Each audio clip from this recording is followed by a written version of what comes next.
First of all, if you're a woman in leadership, make it your deliberate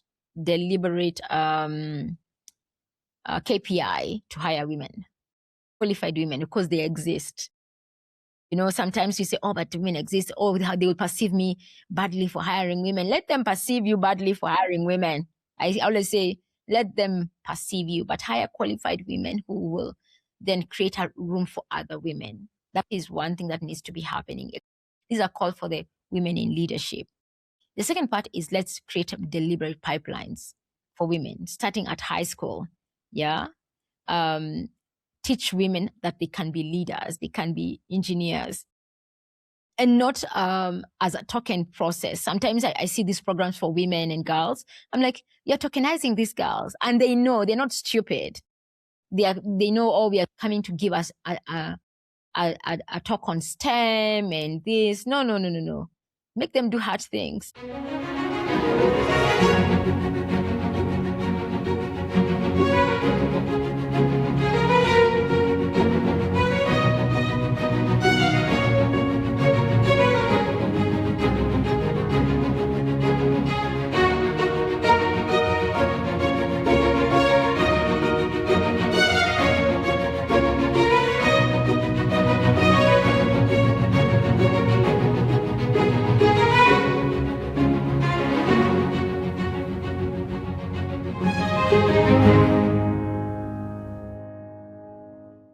Hello, and welcome to the Anahita Speaker Series, presented by Carnegie India, celebrating stirring stories of empowerment, struggle, and success from women professionals in different fields across the globe.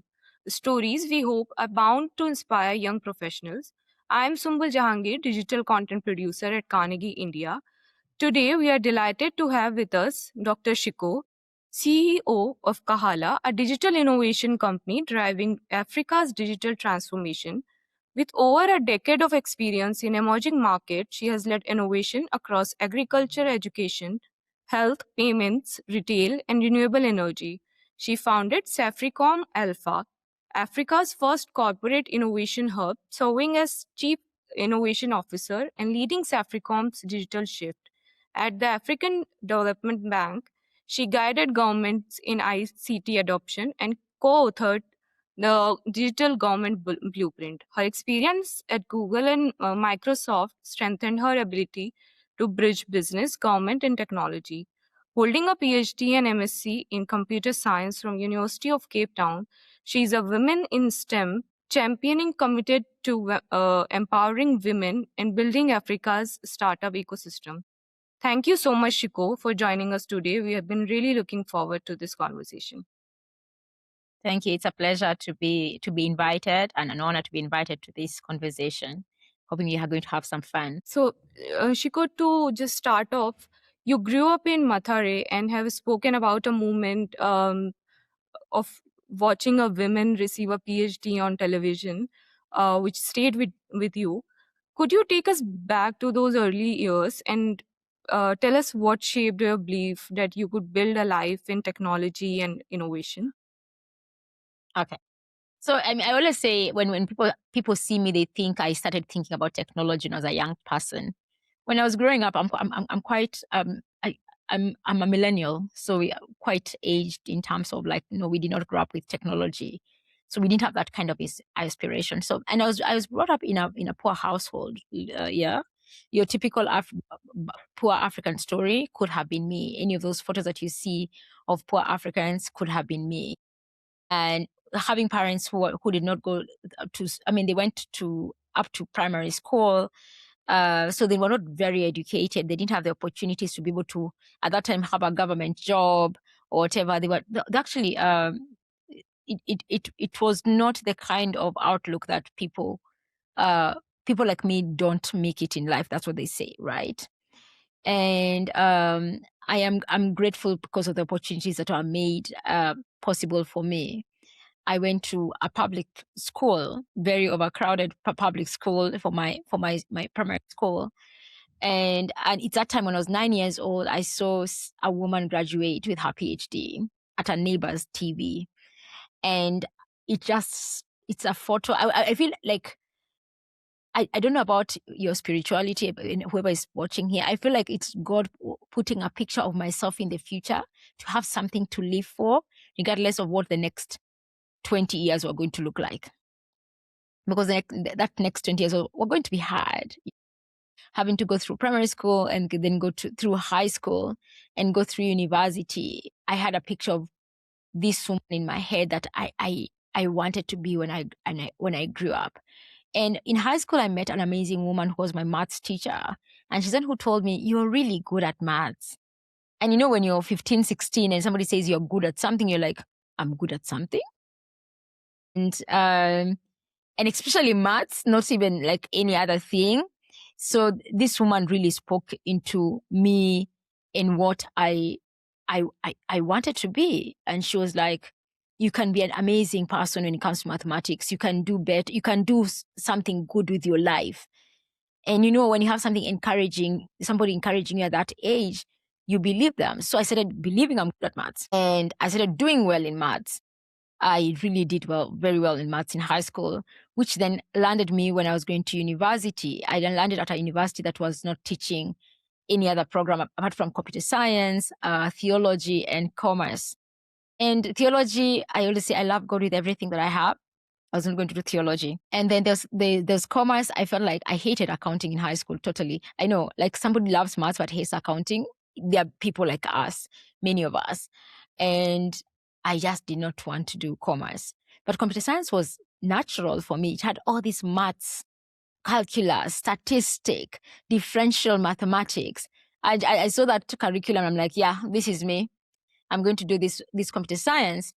And for me, that was the hook. The hook was the mathematics, but programming was what kept me in computer science. Because the very first day I coded something that said hello world, and I realized, oh my God, I can manipulate this machine to do whatever I want it to be. And I'm like, I want to be part of this. And the good thing, it worked with maths. Coding and writing software became my one thing that I really loved. I remember I had a friend of mine who hated software engineering completely. So I'll do my homework and do her homework because I didn't want my friend to fail. I'm not sure that was good for her because she ended up dropping off from the industry. But that was my early life. Is like I really enjoyed mathematics, and that's how I ended up in computer science. It touched, like, I'd seen a computer in my high school and I did touch a computer earlier, but to truly use a computer, I truly used a computer in university. And by my first year in university, that's when I was able to truly use a computer. And really, computing for me is that technology revolves all playing ground for anybody who had no opportunity, but I'm able to do that. I always tell people, when I was working at Google, I used to work with people from Stanford, from Harvard, from all these like prestigious university. And I'm just a girl from Kenya, right? And I'm working with them on similar problems. And then I remember I had this mentor of mine, Fiona Lee, and she would say, you bring a different mindset and a different way of thinking here because your experiences are much, much different and much, much richer than anybody who said they went to this high school, prestigious high school, and then went to Stanford. Their life was already dictated for. You had to jump hurdles to be able to be here, and you have something to give to the world. And that's what I tell everybody, young woman and man, regardless of where you are, you have something to offer to the world. Yeah, that's I mean, a very vivid and moving image to carry with you. Just the power of seeing someone who looked like you in a space you hadn't imagined for yourself. And it sounds like that belief in possibility has really been the thread running through everything you have built since. Which brings me to your work itself, like from Ganga to Ummeli, you have consistently focused on solving real and everyday challenges. And like you just said, your life experiences uh, have a great impact in what you do. So from healthcare to access to employment. So what drives your approach to building technology, and how do you ensure that it remains grounded in people's lived realities? So at university, I was one of those kids who never used to go on holiday. I had like a summer job, I had a summer school. I had something going on every summer. And in one of those summers, I got an internship with UNICEF that took me to a place called Mukuru. Mukuru is one of the hardest poorest slums in Nairobi. It's worse than Kibra, which everybody knows about. It's really, really bad. People live on top of like sewers. It's really bad. And I got to go there and I met this young woman, my age at that time I was 22, 23. She had 3 kids already and she was dying of HIV. And I looked at her and I'm thinking, I don't know why I got out, because you're surely going to die. And I got to live and I get to have these ambitious dreams and goals as somebody who's going to university. I was getting straight A's, like I was there at the top of my game at university. I mean, I was getting these internships with UNICEF. You can imagine that I was really good at school. And there was this woman who mirrored me, but in a very different way. And I remember going back to university after the summer and thinking to myself, does this all matter? Does any of this matter? My dean's list, does it matter really in real life? Does computer science really matter in real life? Is this the right thing to do? And it made me question myself a lot. Question my mission. Is my getting straight A's and writing the best code going to change that person's lives? Because I felt like I got out for a reason. Because I was born literally less than 2 kilometers from where that woman was living. That could have been me. That could have been my reality. And I kept saying, I got out of that environment for a reason. I got this platform and education for a reason. And I must maximize on that reason. I have to find out why. And it took me down a path of self-discovery of what I want to do with my life. And I was very clear that regardless of my education, I wanted to end up somewhere where I'm going to impact lives of people like that woman. I need to impact that. That is the one thing I kept saying. I can't have gotten out for no reason.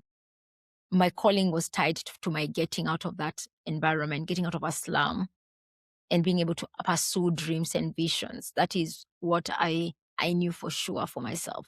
So that woman has influenced a lot of what I do, because she reflected my background. She reflected what could have the other reality that I could have been me. And the calling is, how do you help others get out? How do you give opportunities to others who, just by giving them an opportunity, their life changes for good? And that is what drives me. So if you see, I just don't do. I remember when I was graduating, I was telling our counselor, I don't want to do technology for technology's sake. I'd rather leave the industry. And I did leave the industry the first 6 months of after graduating. I went to politics because I thought maybe politics can change people's lives. And I ended up, no, politicians are not very good at changing people's lives. They're just selfish. And then I realized I can do ICT and development. I didn't know the field existed until I went to explore and find, what can I do with computer science to change people's lives? And that's what I do now. Yeah. I love that. That's a very human centered philosophy, and it clearly shows in the kind of problem that you choose to take on. And the approach seems to have opened doors at some of the biggest institutions in the world. You have worked at across Google, Microsoft, and African Development Bank, and Safaricom, shaping digital transformation at both institutional and national levels. So, what have you learned about translating innovation into systems that actually work at scale? So innovation is something that is God given. It's in all of us. But we mistake innovation to be the be it all it. It needs to be speaking to a problem. Yeah.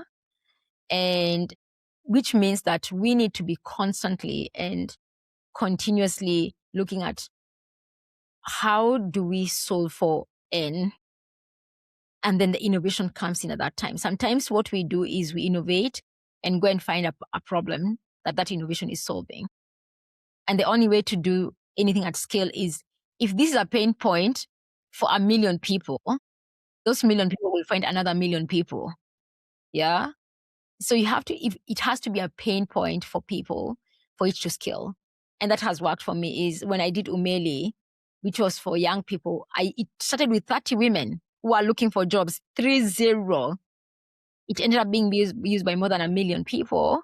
And that was like in 2011, not the internet penetration that is in Africa at the moment. It's because I was solving for a very specific pain point. And being very clear of the problem you're solving is very important for you to actually scale. Sounds like you have developed quite a hard-won playbook for navigating it. You have been deeply involved in digital transformation across African countries. How do you see Africa's digital ecosystem evolving today? And what unique strengths does the continent bring to the global conversation on technology and innovation? I always tell people I have had the privilege of my life to be at the front row of Africa's evolving digital ecosystem. When I was doing graduate school, that's when mobile phones were just coming into the continent. And my PhD was around building an internet infrastructure that allows Africans to actually participate on the internet, right? I was studying what does mobile internet actually mean for the African people who are going to be using it as the only form of the internet, not as an alternative. In the US, you had your phone and then you had your computer. For many people in Africa, they even until today have never seen a computer or touch one, but they've been on the internet on their mobile phone. What does that look like? And that's what we were trying to think about that 15 years ago. Yeah? Is it even 15? I think it's more 16, 17 years ago. And having seen those very early beginnings to now, every household in Africa has a smartphone. Because smartphone penetration is quite high. It's not as low as people want to think. It's quite high. At least every household has a smartphone, which means that as things evolve, Africa is increasingly participating on the internet. I always tell people, I hardly post on TikTok, hardly, if ever, post on TikTok. But the best way to understand how the internet is affecting an African life is just go to TikTok. There are all these communities. There are all these people who cannot speak a word of English, cannot speak or read a word of English, who are influencers on TikTok. Why? Because it's given them a media and an outlet to go online and participate. And they're earning good money, yeah, because they're just able to live their life loudly on TikTok. Yeah. And some of them are teaching. There's a woman who is teaching language, like local language. There's another one who's teaching how to cook. And that is what enables me to think, bring my life back to, yes, I can digitize government. I speak about policy. I speak in platforms where I'm challenging ways of thinking about everything, governance. But when I go on TikTok, it tells me this is why you do what you do, because these women need that opportunity to go and agitate for themselves. They will not go agitate for themselves. But if this medium is shut, it takes away a livelihood. It takes out their way of expressing themselves. And you can hear I'm saying women, not necessarily men, because men will find their way. But women in Africa had their voice taken away for such a long time. And seeing these women who are not literate, not in an urban setting, being able to be vocal about a topic they're passionate about is what gives me hope about Africa's digitalization. And it's not just in Kenya. I always tell people my favorite people on TikTok are these Tanzanian, herds people. It's a brother and a sister. They're not they herd cattle every day, and they're on TikTok, and they're influencing mindsets around Tanzania, around the world. And that is, for me, is how Africa is evolving. We've stopped being fed information. We are building our own culture. We are making the internet work for us. We are building, and for people like me who build technology, we are building technology for ourselves that work for us. So whatever we've been given, we are appropriating to fit our culture. Whatever has not been built, we are building for ourselves to fit our context and our culture. Yeah. It's exciting and honestly quite hopeful to hear that Africa is not framed just as the recipient of innovation, but also as an originator of it. Um, and you have been navigating this space as not just a technologist, but as a woman in field that hasn't always made room for women. So, as a woman in technology and innovation across Africa, What has your experience as a woman been like navigating this STEM field? So I always laugh is like when I was in university, we were only 4 women in my class. Of the 4 women, only 2 of us are still in technology. But of every single of my jobs, I was always the only woman. Always. In my lab in graduate school, I was the only woman. In my first job, I was the only woman. My second job, I was the only woman.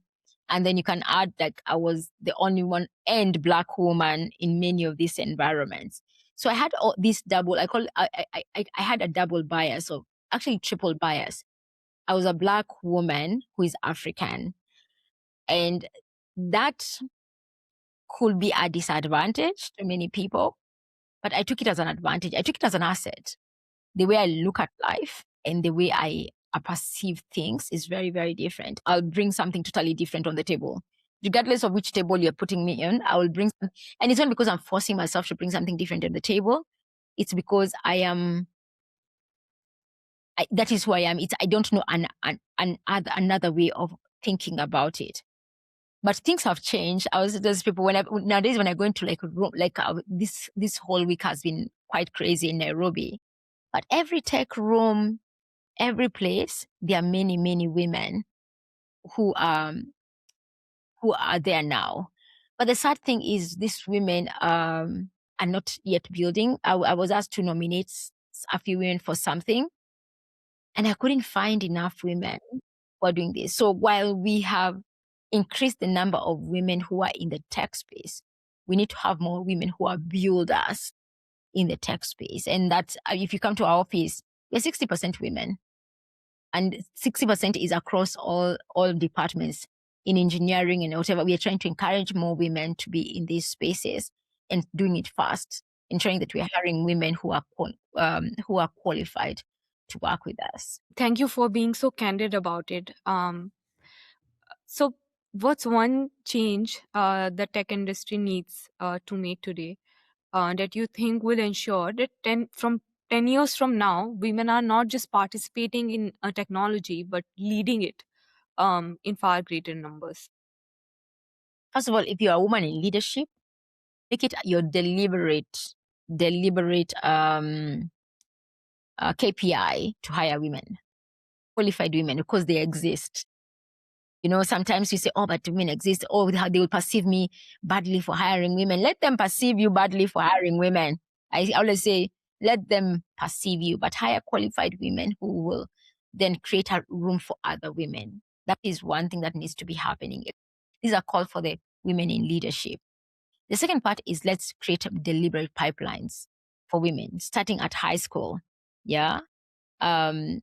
Teach women that they can be leaders, they can be engineers, and not as a token process. Sometimes I see these programs for women and girls. I'm like, you're tokenizing these girls, and they know they're not stupid. They know, oh, we are coming to give us a talk on STEM and this. No. Make them do hard things. Yeah, make them do life. Yeah, don't tokenize the idea of being a woman in technology. Make it a reality. I remember I was in a summit somewhere and this girl raised up their hand and said, oh, I want to be a woman in technology, but I hate how to do software engineering.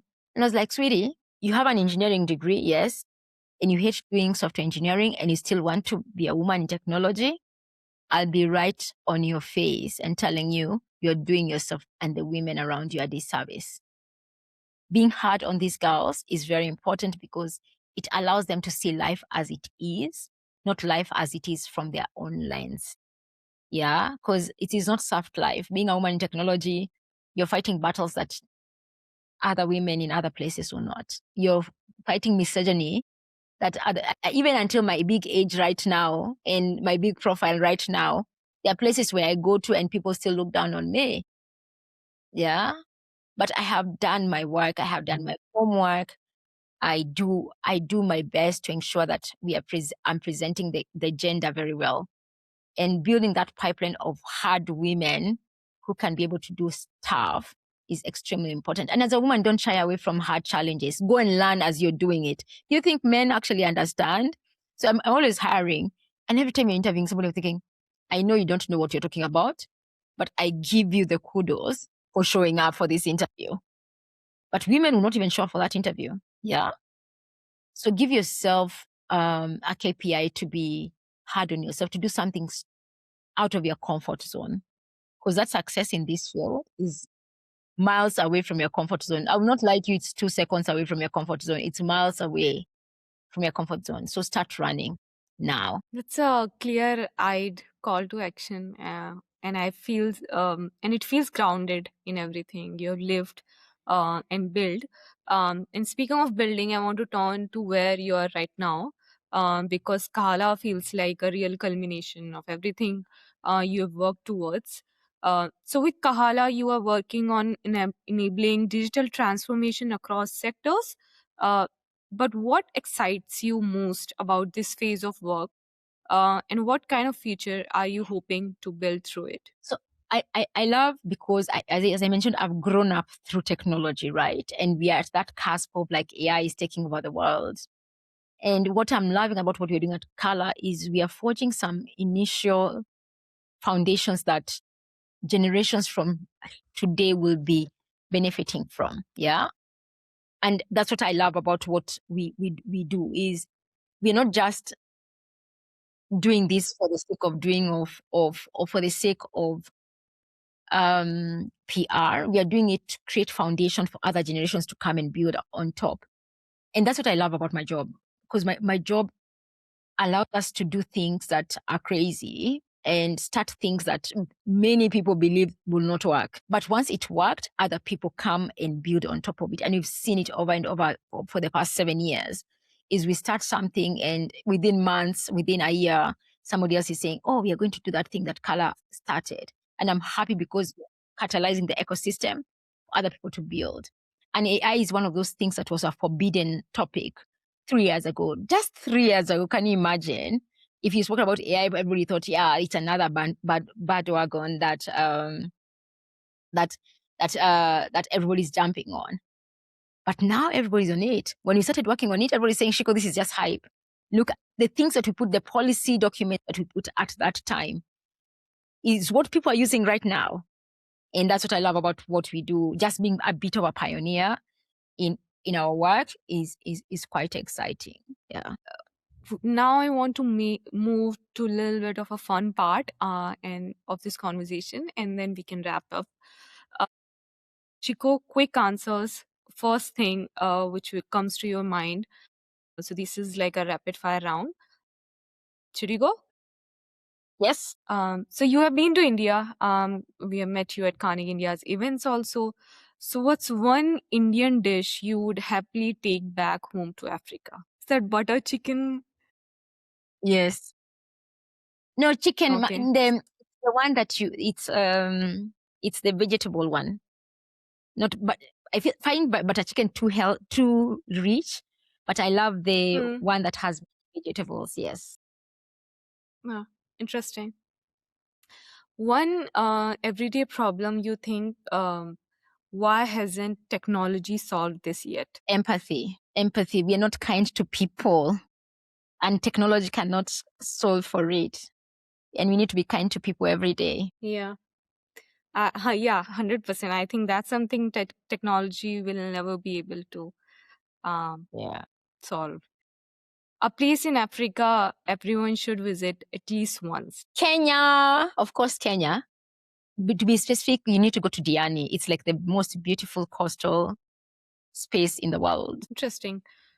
One app you can't live without besides WhatsApp. You took WhatsApp away. One app that I cannot live without. I think my Bible app. I have a Bible app that I had to put it on my calendar, my screen to read, because I'm a person of faith, and I feel like I just need that when I wake up. The first thing I read is something that is going to edify me the whole day. Yeah. Interesting. If you had to describe Africa's future in one word, what would that be? Brilliant. And finally, a song or artist you listen to when you need a reset. Sissy Wynine. She sings to my soul all the time. I need to check that out. Yes. All right. We are by the end of our conversation. Thank you so much, Shikoh, for making the time. I hope you enjoyed the conversation. Thank you for having me. And on that note, thank you. It's been genuinely inspiring, and I think our audience will walk away with this a very different lens on what's possible. To our audience, we hope you enjoyed the conversation as much as we did. Do visit Carnegie India's YouTube channel to access all episodes of Anahita Speaker Series. Thank you and see you next month.